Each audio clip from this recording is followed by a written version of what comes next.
오늘은 사순절 첫째 주일입니다. 우리가 잘 알고 있는 것처럼 사순절은 지난 성의 수요일로부터 시작하여서 부활주일 전까지 주일을 뺀 40일간의 기간을 의미합니다. 또한 이 기간 동안 주님의 고난을 묵상하며 우리의 신앙을 점검하는 우리의 신앙의 여정에 있어서 너무도 중요한 절기입니다. 특별히 사순절 첫째 주일 우리에게 주신 구약의 말씀과 신약의 말씀은 참된 회개에 대한 내용입니다. 우리가 주님 앞에 바로 서려면 우리는 우리의 현재 모습을 바로 볼 수 있어야 합니다. 그래서 세례 요한의 사역도, 예수 그리스도의 사역도 무엇으로부터 시작합니까? 회개하라 외치면서 시작하셨습니다. 참된 신앙의 변화와 성장은 우리의 죄와 잘못을 고백하는 것으로부터 시작됩니다. 그러면 사순절을 시작하며 우리가 구체적으로 회개해야 할 부분이 무엇인지 말씀을 통하여 함께 살펴보겠습니다. 첫째, 하나님께서는 우리의 보여지는 형식이 아니라 우리의 중심이 드려지기를 원하십니다. 우리가 함께 읽은 이사야 58장 4절과 5절에서 보라, 너희가 금식하면서 논쟁하며 다투며 악한 주먹으로 치는도다. 너희가 오늘 금식하는 것은 너희의 목소리를 상달하게 하려는 것이 아니니라. 이것이 어찌 내가 기뻐하는 금식이 되겠으며 이것이 어찌 사람이 자기의 마음을 괴롭게 하는 날이 되겠느냐. 그의 머리를 갈대같이 숙이고 굵은 배와 재를 펴는 것을 어찌 금식이라 하겠으며 여호와께 연락될 날이라 하겠느냐. 마태복음 6장 16절에서도 금식할 때 너희는 외식하는 자들과 같이 슬픈 기색을 보이지 말라. 그들은 금식하는 것을 사람에게 보이려고 얼굴을 흉하게 하느니라. 내가 진실로 너희에게 이르노니 그들은 자기 상을 이미 받았느니라. 사순절 첫째 주일 성서 일과로 우리에게 주신 구약과 신약의 말씀이 동일하게 금식에 대해서 다루고 있습니다. 그런데 금식이 형식만이 아니라 하나님이 기뻐하시는 금식은 금식의 형식이 아니라 금식하는 우리의 마음이라고 말씀해 주고 있습니다. 하나님께서 이스라엘 백성들이 회개와 금식의 모양은 갖추었을지라도 그들의 마음이 주님을 향하지 못하고 자신을 드러내려고 할 때 하나님께 연락되지 못한다고 말씀하고 계십니다. 하나님께서 원하시는 것은 보여지는 형식이 아니라 그 중심이라는 것입니다. 이번 사순절 기간 동안 우리가 회개하여야 할 신앙의 모습은 자신을 드러내려고 보여지는 데만 신경 쓰는 형식주의입니다. 이스라엘 왕들 가운데 하나님께 지극히 열심히 있었던 왕들이 있는데 그들 가운데 예후라고 하는 왕이 있습니다. 예후는 하나님께서 직접 엘리야에게 기름을 부을 것을 명령하셨던 왕이었습니다. 악한 아합 왕조와 이세벨을 징계하는 심판의 칼날로 사용되었던 왕이 바로 예후 왕이었습니다. 그는 이러한 하나님의 기대대로 왕이 되자마자 아합 왕과 음녀 이세벨을 응징하였습니다. 그의 열심은 대단했습니다. 그는 레갑의 아들 여호나답에게 이렇게 자랑합니다. 열왕기하 10장 16절 말씀입니다. 이르되 나와 함께 가서 여호와를 위한 나의 열심을 보라. 그는 아합에게 속한 모든 사람들을 다 죽이고 그와 가까운 친구, 심지어는 하나님을 떠난 제사장들까지 모두 죽였을 뿐 아니라 사마리아 땅으로 피신한 사람들까지 쫓아가서 그들을 진멸했습니다. 하나님께서 이러한 예후의 열심에 대해서 열왕기하 10장 30절에서 이렇게 말씀하셨습니다.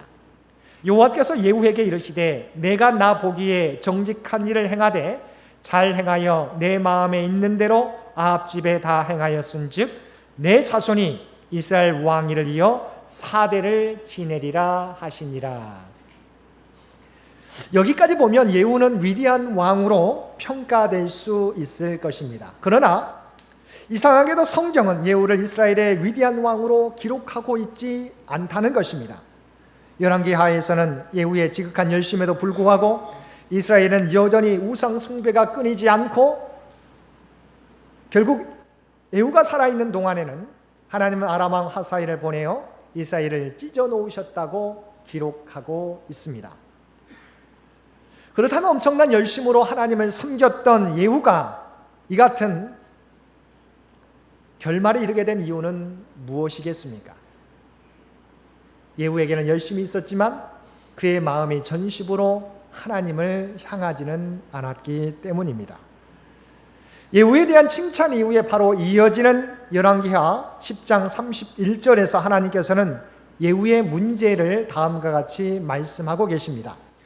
그러나 예후가 전심으로 이스라엘 하나님 여호와의 율법을 지켜 행하지 아니하며 여로보암이 이스라엘에게 범하게 한 그 죄에서 떠나지 아니하였더라. 예후에게는 지극한 열심이 있었습니다. 그러나 하나님이 보시기에 예후의 마음이 하나님을 향하여 전심으로 행하는 것이 아니었다고 말씀하고 있는 것입니다. 하나님이 문제 삼으신 것은 그의 열심이 아니라 그의 중심, 그의 마음이었다는 것입니다. 예후의 열심은 특출한 것처럼 보였지만 그의 중심은 하나님이 아니라 사람들에게 있었습니다.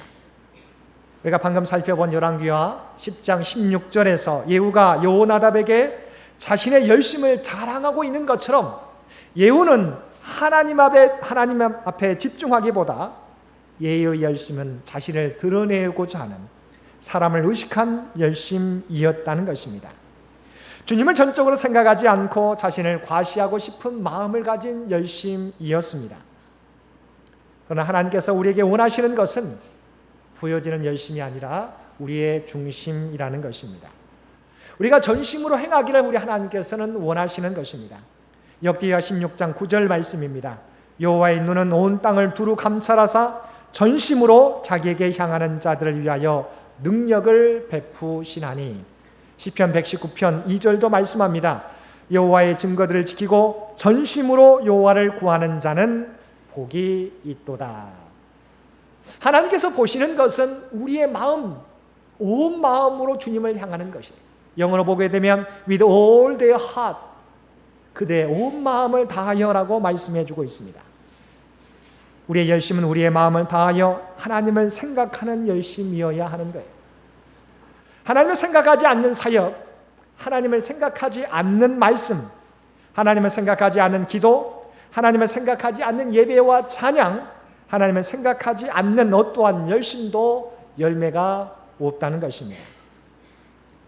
그래서 사역을 하다가 사람들이 자기들을 알아주지 않으면 낙심하고 절망하고 심지어는 공동체를 떠나는 것입니다. 그러나 하나님을 진심으로 전심으로 바라보는 사람은 사람들이 자기를 알아주지 않아도 주의 일을 하다가 역경을 만나게 될지라도 흔들리지 않고 주님을 계속 바라보며 계속해서 주님의 사역을 감당해 나가는 것입니다. 하나님께서 이번 사순절을 통해서 우리가 돌아보기를 원하는 모습, 우리가 회개하기를 원하는 모습은 혹시 우리의 모습 가운데 우리가 열심히 있지만 그러나 그 모습이 하나님을 향한 전심으로 다하는 열심이 아니라 세상들을 향한, 사람들을 향한 열심이 아닌지 우리의 모습을 돌아보기를 원하십니다. 이번 사순절을 통해서 사람들에게 보이기 위한 열심이 아니라 하나님을 전심으로 향할 수 있는 저와 여러분들 되시기를 바랍니다. 두 번째, 우리는 이번 사순절 기간 동안 죄의 유혹에 빠지지 않도록 우리에게 주어진 시간을 잘 관리해야 할 것입니다. 자, 우리의 삶과 신앙의 성장은 우리에게 주어진 시간을 우리가 어떻게 다루느냐에, 어떻게 관리하느냐에 달려 있습니다. 여러분이 잘 아는 고든 맥도널드의 내면 세계 질서와 영적 성장이라는 책에 보게 되면 계획되지 않은 시간들이 흘러가는 법칙을 4가지로 정리하고 있습니다. 자, 우리에게 주어진 시간들, 우리가 계획하지 않으면 이런 방향으로 흘러간다고 하는 건데 4가지 법칙이 있는데요. 첫 번째 제1법칙, 계획되지 않은 시간은 나의 약점이 있는 곳으로 흐른다. 두 번째 제2법칙, 계획되지 않은 시간은 내가 속한 영역에서 지배적인 위치에 있는 사람의 영향력에 의해 좌우된다. 제3법칙, 계획되지 않은 시간은 긴급한 일에 소모된다. 제4법칙은 계획되지 않은 시간은 대중의 갈채를 받는 일들에 바쳐진다라고 이야기하고 있습니다. 다시 말하면 우리에게 주어진 시간들 우리가 잘 관리하지 못하면 세상적인 것들에 끌려다니게 된다는 것입니다. 하나님께서 우리에게 주어진 시간들을 하나님의 말씀 안에서 주 안에서 잘 관리하기를 원하십니다. 그래서 우리가 함께 이번 주 암송할 구절로 함께 읽었던 에베소서 5장 15절과 16절 말씀에서 그런즉 너희가 어떻게 행할지를 자세히 주의하여 지혜 없는 자같이 하지 말고 오직 지혜 있는 자같이 하여 세월을 아끼라 때가 악하니라고 말씀하고 있습니다. 우리가 구원받은 하나님의 백성이지만 우리에게 주어진 시간을 잘 관리하지 못하면 그 시간들이 계획하지 않은 방향으로 나아가 우리가 죄 가운데 놓일 수 있다는 것입니다. 이런 기사가 신문에 난 적이 있습니다. 한 교수가 사랑하는 아내와 행복하게 살고 있었습니다. 곧 태어난 아기 때문에 교수는 더욱 즐거웠습니다.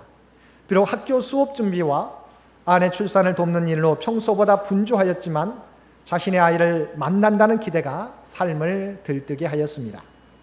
그리고 그토록 기다리던 자신을 닮은 아들을 아내가 출산한 후 지방에 있는 친정집에 내려가게 되었습니다. 그때 예상치 않은 일이 일어났습니다. 그동안 바쁘게 지내왔던 교수에게 준비되지 않은 잉여 시간이 발생하면서 벌어진 일이었습니다. 아내와 아들이 없는 썰렁한 집안, 눈코 뜰 새 없이 바빴던 그 교수에게 찾아온 여유 시간에 우연히 인터넷을 통하여 한 여고생을 만났고 슬그머니 소위 원조 교제를 하게 됩니다. 그리고 처음이었던 그 교수는 공교롭게도 경찰에 체포됩니다. 그 교수가 아내를 사랑하지 않는 것이 아니었습니다. 여전히 아내와 자식을 사랑하고 있었습니다. 근데 그는 생각도 하기 싫은 터무니없는 죄 가운데 들어서게 되었던 것입니다. 놀랍게 이 경우는 준비되지 않은 시간을 잘 관리하지 못함으로 나타난 일이었습니다. 지금까지 그 교수는 정말로 열심히 살아왔습니다. 특별히 아내가 아이를 가진 상태에서 교수로서, 남편으로서, 또한 예비 아빠로서 모범적으로 살았습니다. 근데 그에게 잠시 여유가 찾아왔을 때 그는 그 시간을 잘 사용하지 못함으로 무너지게 되었던 것입니다. 성경에서 우리가 너무도 잘 알고 있는 다윗도 그러했습니다. 그는 이스라엘의 왕 중 지금도 가장 위대한 왕으로 여겨지고 있는 왕입니다. 그는 어떤 상황 속에서도 하나님을 바라보고 예배하는 사람이었습니다. 죽음의 위협 앞에서도 사울에게 쫓겨 광야를 헤맬 때에도 하나님을 생각했습니다. 근데 그에게 잠시 안정된 평화의 시기가 찾아왔을 때 그 시간에 그가 하나님을 바라보지 못함으로 무너지게 되었던 것입니다. 우리가 잘 알고 있는 것처럼 다윗은 암몬을 치기 위하여 군대를 내보낸 후 평화롭게 옥상을 거닐다가 우연히 부하장수인 우리아의 아내 밧세바가 목욕하는 모습을 보게 됩니다.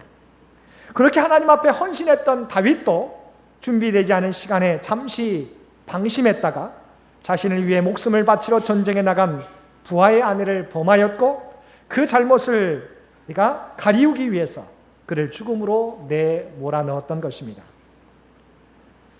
다윗이 무너진 것은 골리앗이나 암몬이나 모압 족속과 같은 강한 적군에 의해서가 아니었습니다. 다윗의 몰락은 자신 앞에 다가온 사소한 잉여 시간, 관리되지 않은 시간에 의해서 벌어진 일이었습니다. 전혀 준비되지 않은 시간에 범죄가 시작된 것입니다. 그래서 에베소서 5장 16절에서 세월을 아끼라고 우리에게 권면하고 있습니다. 여기서 세월을 아끼라고 하는 말은 헬라어로 엑사고라조라고 하는 단어인데 이 단어의 의미는 속량하다, 다시 사다라고 하는 의미입니다. 킹 제임스 버전에 보게 되면 redeem the time, 직역하게 되면 시간을 구원하라고 하는 의미예요. 세월을 아끼라고 하는 것은 시간을 구원하라. NIV 성경 부분에서는 making the most of every opportunity, 즉 가능한 모든 시간을 사용하라고 말씀해주고 있어요. 시간을 구원해야 된다. 모든 기회를 우리가 온전히 사용하여 하나님 앞에 드려야 된다라고, 그것이 세월을 아끼는 것이라고 우리에게 말씀해주고 있습니다. 우리에게 주어진 시간을 주님을 위한 열심으로 드려야 한다는 거예요. 그래서 성경에 보게 되면 항상 범사에 쉬지 말고 때를 얻든지 못 얻든지라고 하는 말이 우리가 나오는 것을 보게 됩니다. 우리가 넋을 놓은 채로 있지 않고 시간을 규모 있게 운영하게 될 때 우리의 시간들을 사단에게 내어주지 않고 하나님의 뜻을 또한 세상을 구원하는 데 사용할 수 있게 된다는 것입니다.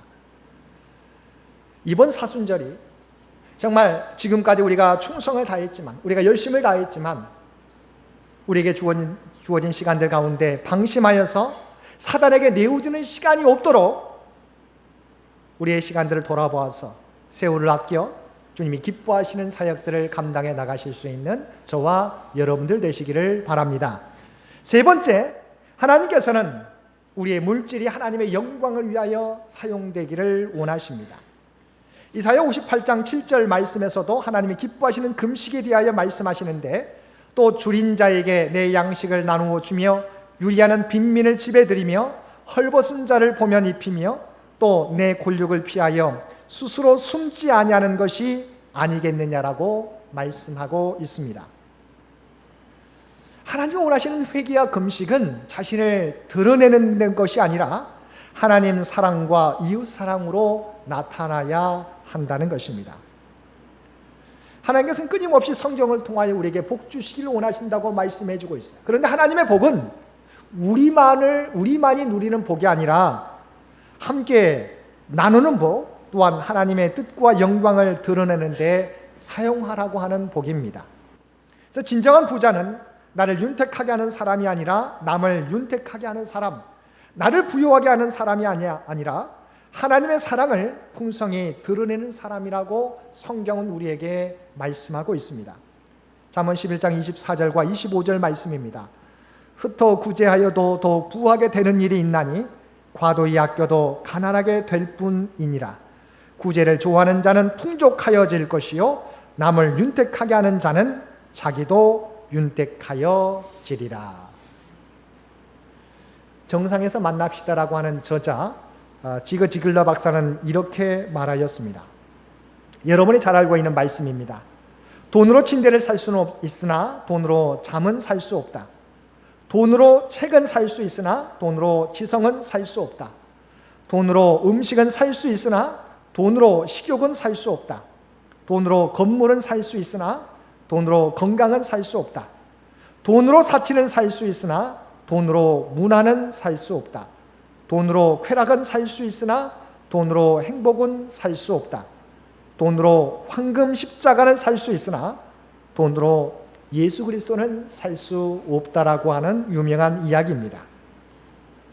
하지만 하나님께 물질이 드려지게 될 때, 그리고 하나님을 위하여 사용될 때 그 물질은 우리와 다른 사람을 구원하는 물질이 된다는 것입니다. 로렌 커닝햄이 쓴 내 신을 벗으라는 책에 보면 이러한 간증이 실려 있습니다. 로렌 커닝햄 목사님은 늘 하나님의 음성을 쫓아 살기로 다짐한 사람이었습니다. 물론 물질의 영역에서도 동일한 태도를 지녔고 하나님의 선한 사역을 위해 아낌없이 사용하였습니다. 그런데 어느 날 자신과 상담 중이던 마약을 하며 험악하게 살고 있는 소년에게 갑자기 주님의 주머니에 있는 돈을 그에게 주라고 하는 하나님의 음성, 마음의 감동이 그에게 들렸습니다. 순간 로렌 커닝햄은 그 돈을 그 소년에게 주면 분명히 그 돈을 가지고 다시 마약을 할지도 모른다는 걱정에 사로잡혀 주저했습니다. 아니, 이 돈을 주게 되면 이 아이가, 이 소년이 계속해서 마약을 하게 될 터인데요 라고 주저했어요. 그러나 하나님이 그에게 들려주신 그 말씀을 따라서 순종하여서 그 돈 전부를 소년에게 주었습니다. 근데 그 돈을 받아둔 소년이 갑자기 감격으로 가득 차 울기 시작하는 것이었습니다. 그리고 로렌 커닝햄 목사님에게 이렇게 말했다고 합니다. 나는 목사님과 상담하면서 만약 하나님께서 제게 돈을 주신다면 크리스천 마약 갱생 보호소로 가겠다고 방금 말씀드렸습니다. 제게 얼마의 돈이 있었는데 지금 이 돈이 보태지면 정확히 그곳에 가는데 필요한 액수가 되었습니다 라고 하는 고백이었습니다. 우리의 물질을 하나님의 말씀을 따라 드리게 될 때 그 물질은 영혼을 살리는 도구가 된다는 것입니다. 하나님께서는 물질이 주님으로부터 온 것임을 깨닫고 주님을 위해서 사용하기를 원하십니다. 이번 사순절이 우리에게 주어진 물질을 자신의 유익과 즐거움만을 위하여 사용하는 것이 아니라 어려움 가운데 있는 이웃을 위하여 또한 하나님의 사역을 위하여 사용하시는 저와 여러분들 되시기를 바랍니다. 사랑하는 성도 여러분, 우리의 신앙은 사순절만이 아니라 언제나 주님의 십자가 고난을 묵상하며 우리 자신을 돌아보는 신앙이어야 할 것입니다. 우리의 신앙이 남에게 보이기 위한 신앙이 아니라 하나님께 전심을 다하고 사단에게 내어주는 시간이 없도록 우리의 시간을 관리하면서 우리에게 주신 물질을 하나님과 우리의 이웃들을 섬기는 데 사용하는 저와 여러분 되시기를 바랍니다. 우리의 삶이 이와 같이 구별될 때 우리는 우리를 구원해 주시는 주님의 모습을 닮아가며 성숙한 신앙인으로 거듭나게 될 것입니다. 이제는 우리의 신앙이 입술만의 고백이 아니라 삶으로 고백되어지는, 정말 하나님 앞에 구별되어지는 우리 창인의 모든 가족들 되실 수 있게 되기를 주님의 이름으로 간절히 축원드립니다. 함께 기도드리겠습니다. 사랑하는 충만하신 아버지 하나님, 우리에게 사순절 첫째 주일을 허락하여 주시어서 주님의 십자가 고난을 묵상하며 우리가 회개할 부분이 무엇인지 말씀을 통하여 깨닫게 해주시니 진심으로 감사드립니다. 아버지 하나님, 이번 사순절 기간을 통하여 우리의 신앙을 돌아보게 해주시고 사람에게 보이기 위한 신앙이 아니라 하나님 앞에 우리의 온 마음을 다하여 열심을 드리는 참된 신앙이 되게 하여 주옵소서. 또한 우리의 시간을 잘 관리하여서 사단에게 내어주지 않게 도와주시고 하나님의 사업에 쓰임받는 우리의 시간들 되게 하여 주옵소서. 우리에게 주어진 물질 하나님의 것임을 인정하며 내 기쁨과 내 즐거움을 위해서가 아니라 하나님의 영광을 위하여 하나님의 사역들을 위하여 사용할 수 있는 우리 모두가 되게 하여 주옵소서. 이 모든 간구 우리를 구원하여 주신 예수님의 이름으로 간절히 기도드리옵나이다. 아멘.